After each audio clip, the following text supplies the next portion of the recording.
de thérapie pneumatique. Les sons basés exclusivement sur les livres du docteur Massamba, le Saint-Esprit interroge les esprits. Nous allons procéder à une synthèse du 4e chapitre et aussi répondre à certaines questions comme l'a fait le docteur Massamba dans le 5e chapitre, la première section. Alors, la synthèse. En guise de synthèse, nous dit Dr Massamba, son 4e chapitre se termine en résumant tout ce qui était dit sur les esprits sataniques démoniaques en 6 éléments essentiels. Et c'est ce résumé-là qui constitue la synthèse du 4e chapitre. Et cette synthèse se trouve dans la section 6, de la page 142 à la page 144. Voici donc les 6 éléments essentiels qu'il retient et que nous devons retenir. Premièrement, les divers noms sous lesquels se présentent les puissances obscures ne constituent qu'une seule réalité. Et cette seule réalité, c'est Satan. D'ailleurs, Satan qui est appelé dans la Bible le serpent ancien, le dragon, le malin, Lucifer, Belzébuth, etc. Toutes les puissances démoniaques nous ramènent vers Satan. La présence de l'ennemi de Dieu dans le monde. Depuis le jardin d'Éden, il y avait le serpent qui est allé tenter Ève et derrière le serpent, c'était Satan. Et nous voyons à la sortie du jardin d'Éden, dès que l'homme était chassé, l'homme et la femme furent chassés du jardin d'Éden, eh bien, Dieu a mis, n'est-ce pas, le chemin, sur le chemin qui conduit vers l'arbre de la vie, n'est-ce pas, il a mis des chérubins, au pluriel. Nous verrons dans un cours tout à fait spécial, n'est-ce pas, toute la hiérarchie de puissance spirituelle autour du Seigneur Dieu, dont les chérubins, c'est la première mention que nous trouvons dans des êtres spirituels à part Dieu dans la Genèse, sont des chérubins, puis viennent les anges. Mais il y a les chérubins, il y a les séraphins, il y a les archanges, il y a les anges. Il y a tout un cours de spiritualité qui doit porter sur non seulement l'angélologie, mais je dirais la chérubénologie, la séraphinologie, vous voyez, hein, l'archangélologie, vous voyez. Donc, les gens se limitent seulement à l'angélologie, mais tout le monde n'est pas ange. Les chérubins, les séraphins ne sont pas nécessairement des anges, et souvent ce n'est pas les chérubins qu'on envoie pour donner des messages. Les chérubins ont d'autres rôles beaucoup plus sophistiqués que nous ne connaissons même pas. Nous voyons déjà dans Genèse, au chapitre 3, je regarde juste rapidement ma Bible pour ne pas raconter n'importe quoi. Dans Genèse, au chapitre 3, il est dit ce qui suit au sujet de chérubins, au dernier verset du chapitre 3 du livre de Genèse, le dernier verset 24, chapitre 3, c'est ainsi qu'il chassa Adam et mit à l'orient du jardin d'Éden le chérubin qui agite une épée flamboyante pour garder le chemin de l'arbre de la vie. Et c'est là qu'on parle d'autres êtres spirituels pour la première fois dans la Bible, après Dieu, les chérubins. Et on voit la proximité des chérubins par rapport à l'arbre de vie et la proximité des chérubins par rapport à Dieu lui-même. Ce sont les gardiens de la gloire de Dieu, les gardiens de la vie éternelle. Et puis nous voyons au chapitre 6 d'Ésaïe, le séraphin qui loue et adore Dieu à travers la vision que Dieu a donnée à Ésaïe dans les temples. Alors, et dans le livre d'Ézéchiel, nous retrouvons encore le chérubin, jusque dans le livre de l'Apocalypse. Puis les anges qui sont apparus Abraham, à Jacob, dans toute la Bible, nous allons le voir. Alors, l'armée de Dieu, et c'est de cette armée que sont sortis Lucifer et le démon, tel que c'est démontré dans Apocalypse 12.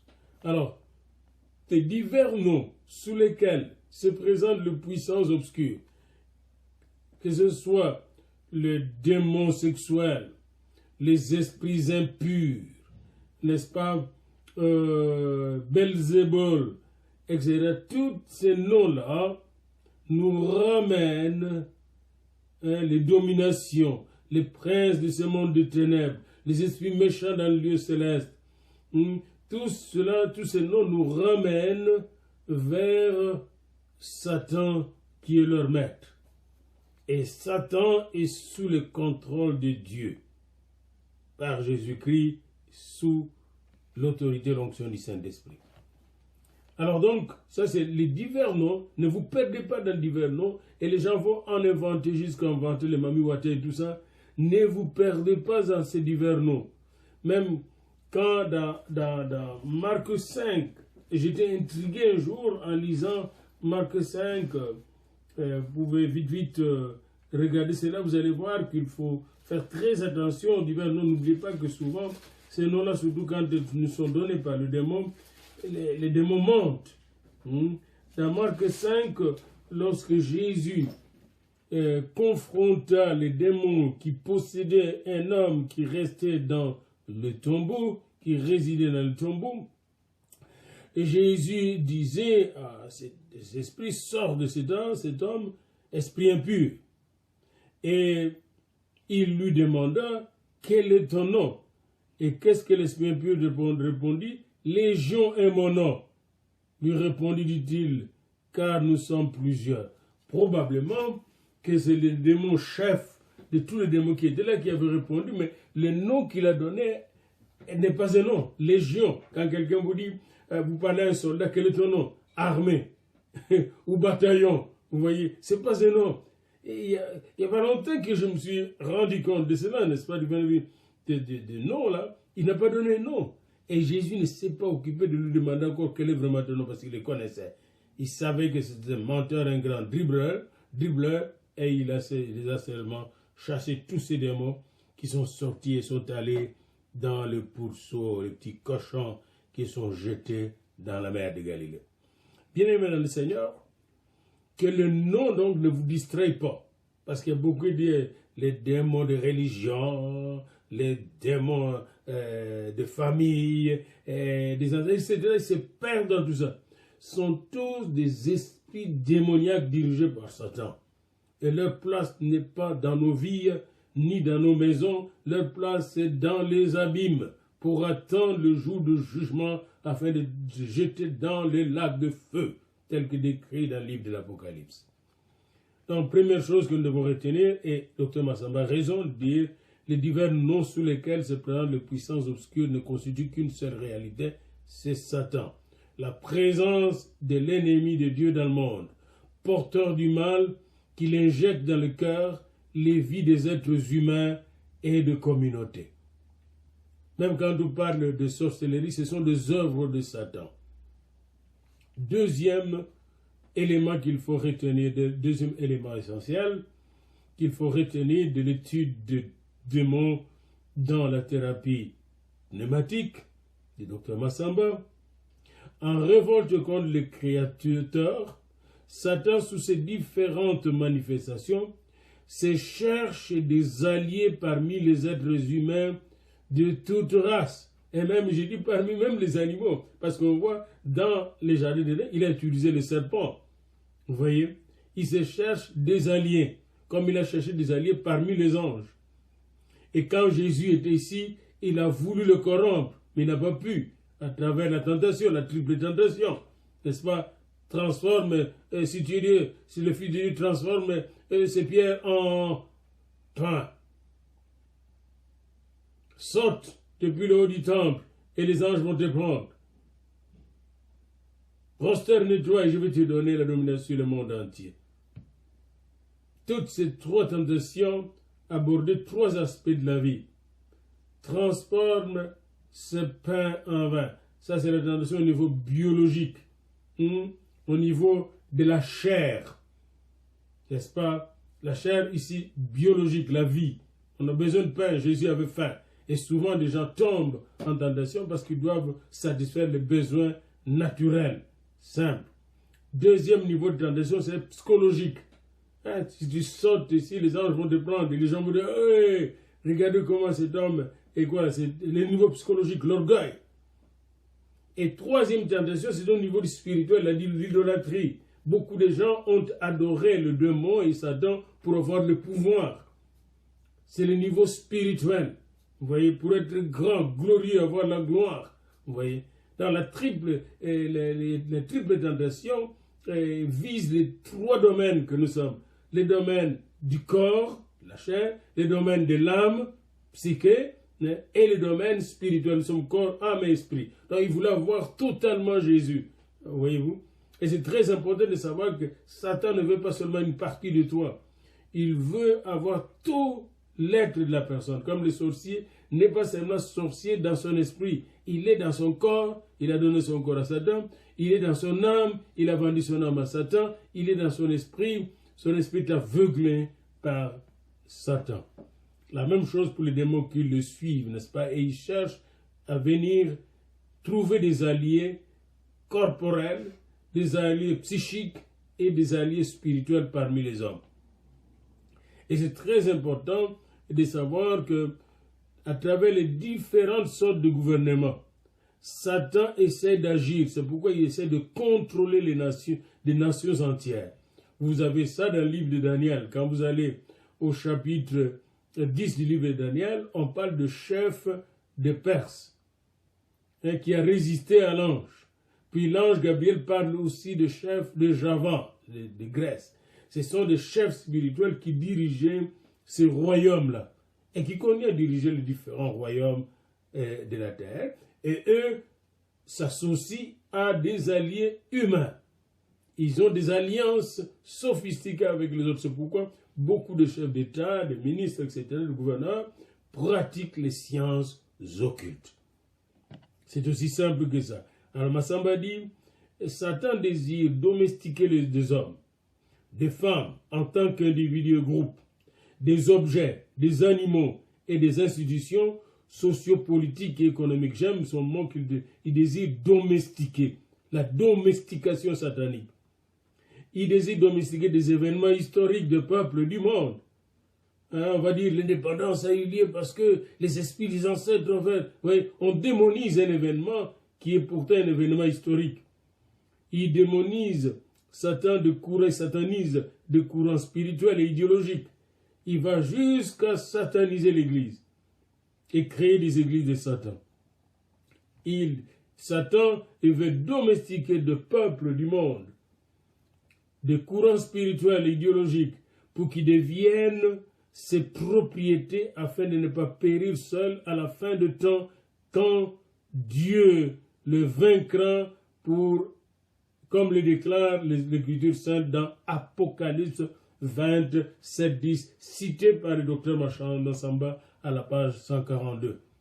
Et ici, le théologien Massamba est en train de nous orienter vers l'eschatologie, c'est-à-dire la fin des temps. À l'eschaton, à la fin des temps, la victoire totale sera à Dieu et aux saints. Et c'est très important de savoir que Satan connaît sa fin. Et connaissant sa fin qui est écrite, bien écrite et précisée dans les Écritures, Apocalypse 20, il fait tout pour ne pas aller seul à la perdition. L'Écriture dit clairement, le Christ détruira toute autorité, tout pouvoir et toute puissance spirituelle, et il remettra le royaume à Dieu le Père. 1 Corinthiens 15, 24. Alors pour ceux qui sont dans les sectes branhamistes, par exemple, qui ne croient pas qu'il y a Dieu Père, Fils et Saint-Esprit, comment ils comprennent ce verset de 1 Corinthiens 15, 24 qui dit que le Christ va détruire tout pouvoir et puis il va remettre toute autorité, après avoir détruit tout pouvoir et toute puissance spirituelle, il va remettre le royaume de Dieu à son Père. Donc il y a Dieu le Père, Dieu le Fils, Dieu le Saint-Esprit, un seul Dieu, mais triple personne, 3 personnes en Dieu. Et cela ne veut pas dire que nous adorons 3 dieux, non, un seul Dieu, qui s'est manifesté dans la personne de Jésus-Christ, le Verbe, et qui se manifeste dans son esprit par son esprit. Il n'est pas séparé de son esprit et ne sera jamais séparé de sa parole vivante. Voyez-vous, c'est aussi simple que ça. Donc, la première dimension, les divers noms de Satan et des esprits ne peuvent pas nous désorienter, nous jeter dans la confusion. Tous ces noms nous ramènent à Satan. Deuxièmement, en révolte contre le Créateur, Satan, sous ses différentes manifestations, cherche des alliés. Il cherche à domestiquer le monde. Troisièmement, Satan et toutes les dominations, les puissances, les autorités, tous les esprits à son service constituent une bande d'êtres spirituels doués d'intelligence, pervertis pour induire le monde dans l'erreur. Vous voyez, ils sont doués d'intelligence pervertie pour induire ce malin, le rusé. Vous voyez, et ils le font pour continuer de se mettre à la mesure de Dieu, car ils ne sont pas satisfaits de leur condition originaire de créature. Ils ont toujours voulu être comme Dieu. C'est la même tentation dans Genèse 3 que Satan présentait à Ève.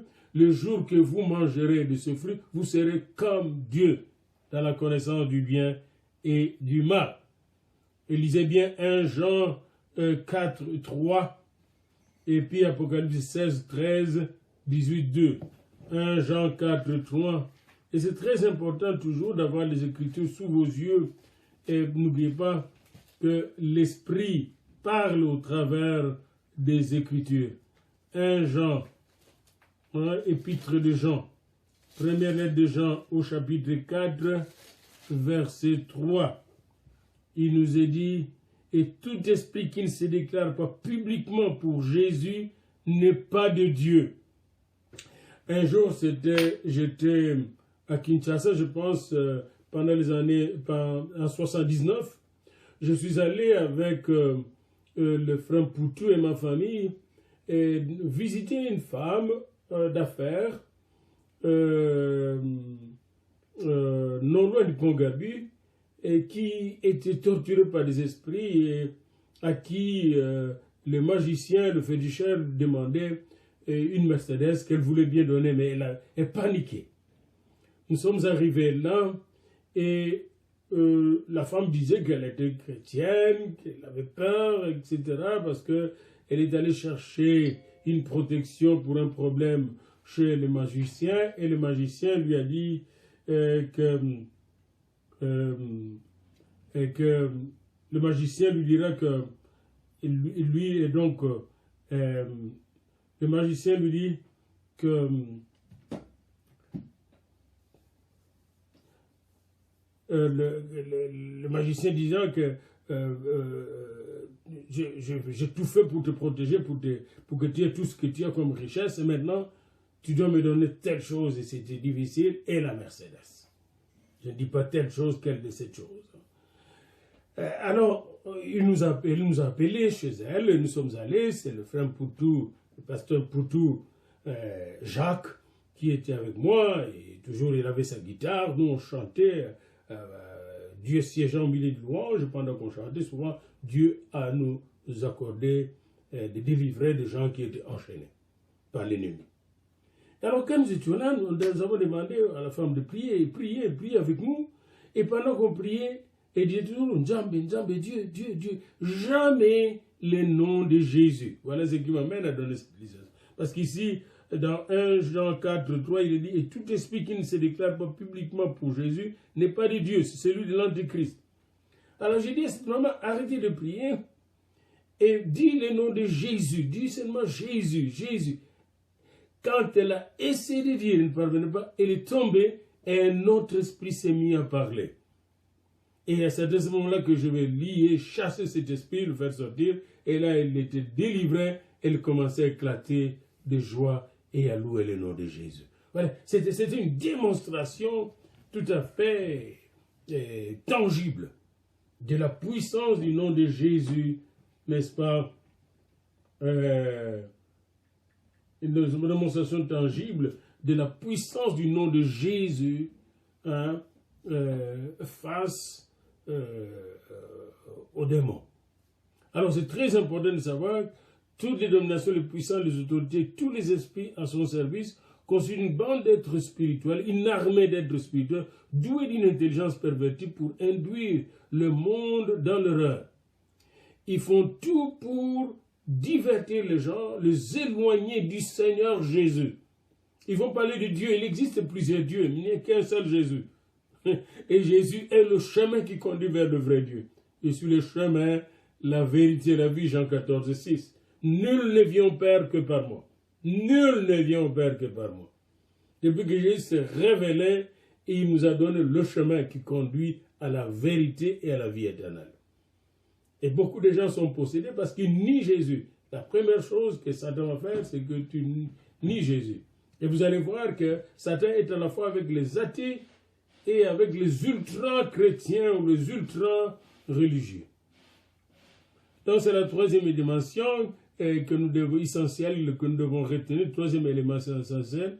Satan n'est pas seul, il a toute une armée. Et cette armée tombe avec lui, Apocalypse 12. Il a quelques chérubins qui sont tombés avec lui, quelques séraphins qui sont tombés avec lui, et quelques anges qui sont tombés avec lui. Alors une grande nombre, n'oubliez pas que les anges sont des milliards et des milliards et des milliards. Et un tiers de ces anges, de ces êtres spirituels, sont allés avec lui. Un tiers. C'est toute une armée. Et c'est cette armée, cette bande de corrompus qui nous font mal sur la terre. Et c'est très important pour vous de savoir cela, de connaître cela, parce que l'ignorance amène à la mort.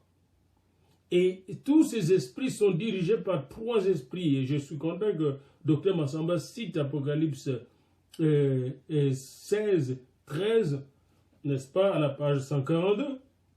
Et nous lisons, « J'ai vu sortir de la gueule du dragon, de la gueule de la bête et de la bouche du faux prophète, trois esprits impurs, semblables à des grenouilles. » Il y a trois esprits impurs qui dirigent tous ces esprits. Le dragon lui-même, la bête, n'est-ce pas, ou l'antichrist, et le faux prophète. Et à la fin des temps, cette trinité démoniaque va être presque visible. On va voir le dragon agir. On va voir la bête, l'antichrist va être le roi du monde.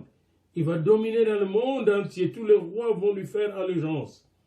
Et le faux prophète va diriger sa grande religion du monde. Vous voyez, et les gens vont adorer l'antichrist et par conséquent le dragon. Alors, il n'y a que trois esprits au-dessus de tous ces esprits-là. Il y a les dragons, et vous allez voir, le dragon, il est vraiment le patron. C'est l'anti-dieu par excellence qui veut se faire Dieu. Puis vous avez la bête. La bête, c'est l'antichrist. Et son esprit agit déjà dans le monde. Dans beaucoup de religions, on n'aime pas parler de Christ, ou alors on le mélange avec beaucoup d'idoles. C'est la même chose. Et puis vous avez le faux prophète. Eh bien, il y a des faux prophètes déjà partout, mais il y aura un faux prophète en chef dans le monde. Et il va amener les gens à adorer l'antichrist et le dragon, avec la marque de la bête, dont le fameux nombre de 666 constitue le symbole dans l'Apocalypse. Alors, il est très important pour vous de retenir ces versets de 16, Apocalypse 16, 13, l'esprit dragon, l'esprit de la bête, antichrist, et l'esprit de faux prophète. Ce sont ces trois esprits qui nous font la guerre dans toutes les nations. C'est bien dit dans l'Apocalypse 16, verset 14, car ce sont des esprits de démons qui font des prodiges et qui vont vers le roi de toute la terre afin de les rassembler pour le combat du grand jour du Dieu Tout-Puissant. Donc, c'est très bien dit ici, ce sont des esprits de démons qui font des prodiges et qui vont vers le roi, vers les dirigeants de toutes les nations du monde. il est difficile qu'un dirigeant politique, économique d'une nation du monde, ne soit pas dans l'ésotérisme. Alors c'est très important de le retenir. Satan et toutes ses dominations forment une armée bien organisée. Il n'y a que l'homme qui est désorganisé. Quand je vois nos démocraties, c'est quel chaos. La dictature, quel chaos. Hein? L'homme est désorganisé. Mais si l'homme n'accepte pas Dieu comme chef, il est désorganisé. Hein? C'est comme un corps sans tête. Même chose nos églises, c'est du désordre terrible. L'adoration est négligée, la louange est parfois mise à l'écart. Et puis, là où on met un peu de chant, on commence à idolâtrer une personne. Le musicien prend la place de Dieu, etc. Exactement comme Lucifer l'a fait dans la grande chorale de Dieu dans les cieux. Quatrième dimension, quoi qu'il puisse apparaître fort, Satan et ses démons ont été vaincus par Dieu qui a accepté de mourir sur la croix en la personne de son Fils Jésus-Christ. Et j'aime beaucoup dans l'Épître aux Corinthiens ce que dit Paul plutôt, quand il dit « Car Dieu était en Christ, réconciliant le monde avec lui-même. » 2 Corinthiens 5, 19. « Car Dieu était en Christ, réconciliant le monde avec lui-même, en n'imputant point aux hommes leurs offenses, et il a mis en nous la parole de la réconciliation. » Thérapie pneumatique, la parole de la réconciliation. Quand nous recevons des gens en détresse, des gens en angoisse, des gens qui ont peur d'être ensorcelés ou qui ont peur d'être sorciers, eh bien, nous les emmenons en Christ pour qu'ils puissent se réconcilier avec Dieu, avec eux-mêmes et avec les autres, et qu'ils deviennent des sources de paix, des enfants de paix, en recevant la paix que Jésus donne. Alors n'oubliez jamais ça, quelle que soit la force de Satan et de ses démons, ils ont été vaincus par Dieu dans la personne de Jésus-Christ qui a dépouillé les dominations et les autorités, les a livrés en spectacle en les clouant à la croix. Je vous donne le devoir de lire l'épître de Paul aux Colossiens. Et vous allez voir dans l'épître aux Colossiens, il y a un secret là pour vaincre l'ennemi, que la parole du Christ habite parmi vous abondamment. Alors, s'il vous plaît, tous les étudiants des thérapies pneumatiques, je vous encourage dans cette synthèse de prendre le temps de lire l'épître aux Colossiens, toute l'épître, toute la lettre de Paul aux Colossiens. Et vous allez voir aussi dans cette lettre les versets qui disent « Il a dépouillé les dominations, les autorités, les a livrés en spectacle en les clouant à la croix ». Très important. Et de ce fait donc, le pouvoir démoniaque, le pouvoir satanique est devenu impuissant devant Jésus-Christ, dans la mesure où l'amour du Fils, lequel par son obéissance a mis en pièces leur pouvoir propre et l'a anéanti, est à nous. L'amour du Fils, l'amour de Dieu est en nous. Par conséquent, l'amour de Christ, son sang précieux qui parle mieux que le sang d'Abel, est un poison contre la puissance, toute puissance démoniaque et satanique. Alors vous avez ces quatrième élément essentiel, Satan et ses démons ont été vaincus. Cinquième élément essentiel, opéré à la croix et dans la résurrection, la déposition de Satan, de son pouvoir, ainsi que celui des acolytes, de ses acolytes, sera définitivement manifestée dans la parousie du Seigneur glorifié. Autrement dit, Satan a été dépossédé à la croix, il a été dépouillé. Jésus est allé jusqu'au séjour des morts le dépouiller. Jésus a les clés de la mort et du séjour des morts. Ok? Et il nous a donné même les clés du royaume. Cependant, Satan continue encore à faire des dégâts en attendant la fin des temps, la parousie qui sera l'apparition glorieuse du Seigneur pour établir une nouvelle terre et de nouveaux cieux.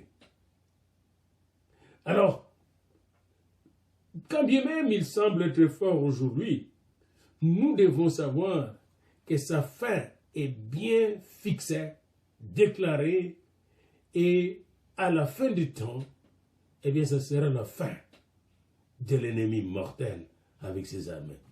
Jusque-là, le monde, les hommes et les femmes, auront encore à souffrir des attaques de plus en plus graves.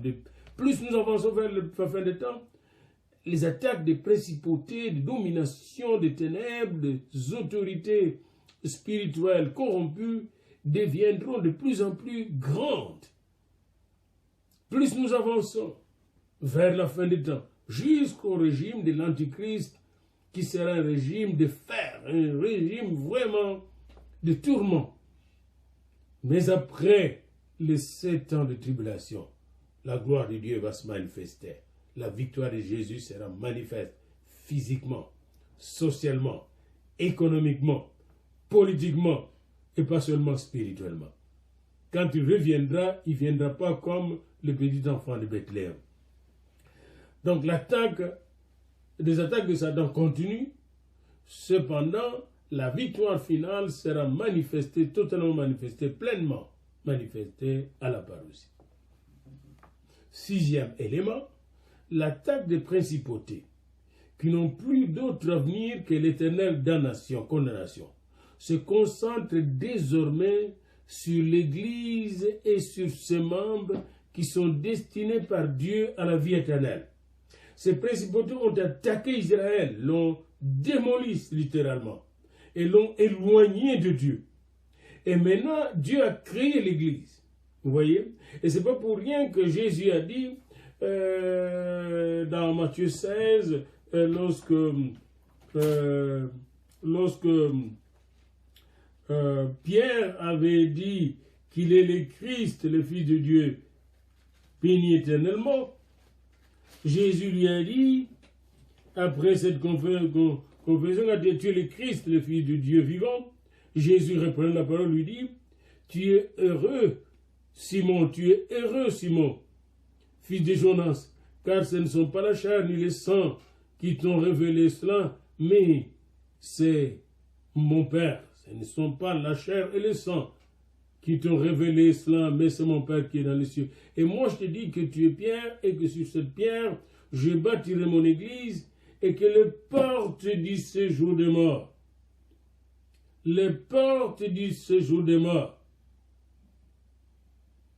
tu es Pierre, et sur ce roc, je bâtirai les portes du séjour des morts, ne prévaudront pas contre elle. Pourquoi Jésus a mis cette provision en exergue? Pourquoi il a voulu signaler cela? Parce que Pierre, un jour, va participer à la fondation de l'Église de Dieu. Et alors, il dit que son Église va vaincre les portes du séjour des morts. Les puissances, les dominations, les autorités du monde des ténèbres, les principautés ne pourront pas vaincre l'Église.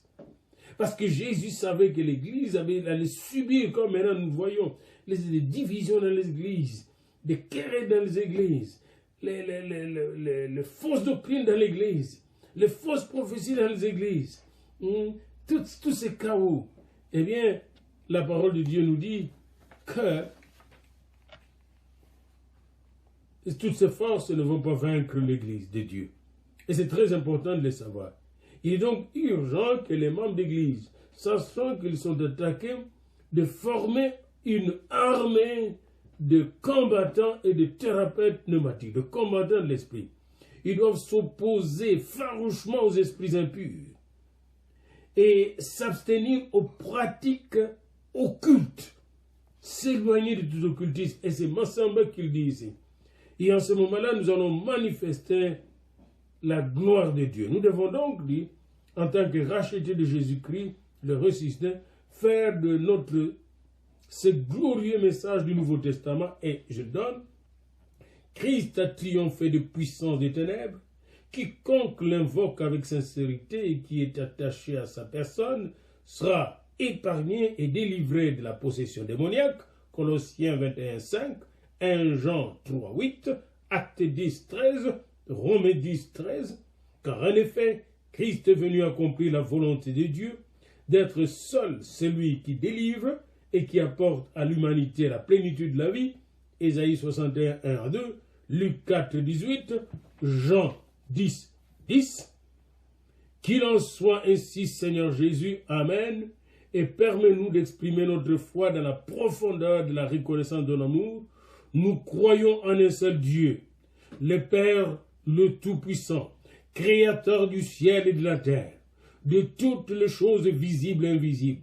Nous croyons en un seul Seigneur, Jésus-Christ, le Fils unique de Dieu, engendré du Père avant tous les siècles, lumière venue de la lumière, vrai Dieu venu de vrai Dieu, engendré et non pas créé, consubstantiel au Père. Par lui, tout a été fait. Pour nous et pour notre salut, il descendit des cieux par le Saint-Esprit, il a pris chair de la Vierge Marie, et il s'est fait homme. Il a été crucifié pour nous sous Ponce Pilate, il a souffert, il a été enseveli, il est ressuscité le troisième jour selon les Écritures, il est monté aux cieux selon les Écritures, il siège à la droite du Père, et il reviendra dans la gloire, juger les vivants et les morts. Son règne n'aura pas de fin. Nous croyons en l'Esprit Saint, qui est le Seigneur et donne la vie, qui procède du Père, et qui, avec le Père et le Fils, est adoré et glorifié, et qui a parlé par le prophète. Et nous croyons en l'Église une, sainte, catholique et apostolique. Nous confessons un seul baptême pour le pardon des péchés. Nous attendons la résurrection des morts et la vie du monde à venir.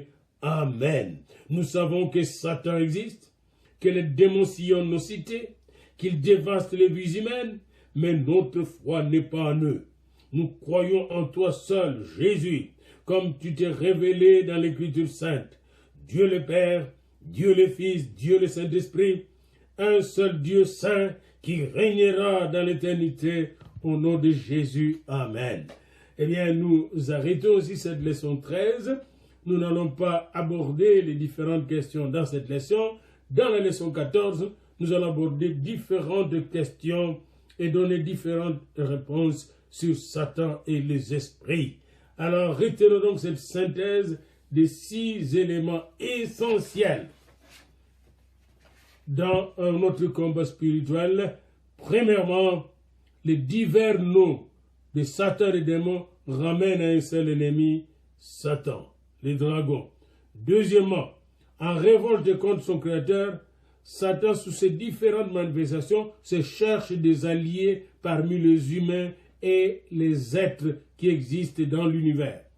Troisièmement, Satan et toutes les dominations, les puissances des ténèbres, tout ça, forment une armée, une bande qui veut démolir, détruire l'univers et l'humanité, mais qui a été bel et bien vaincu. Quatrième dimension, quelle que soit la puissance de Satan et de ses démons, ils ont été vaincus par Jésus-Christ. Cinquième dimension, le travail opéré à la croix sera pleinement manifesté à la parousie quand le Seigneur viendra dans sa gloire. Alors le règne total de Dieu sera manifeste dans tout l'univers et Satan n'aura plus d'autre place que les lacs de feu. Sixièmement, l'attaque des principautés qui n'ont plus d'autre avenir que l'éternelle damnation se concentre désormais sur l'Église. L'Église est attaquée depuis l'époque des apôtres. On a martyrisé les apôtres, on les a tués, presque chacun était tué, les disciples de Jésus-Christ. Et jusqu'à présent, on essaie de détruire, de démolir l'Église.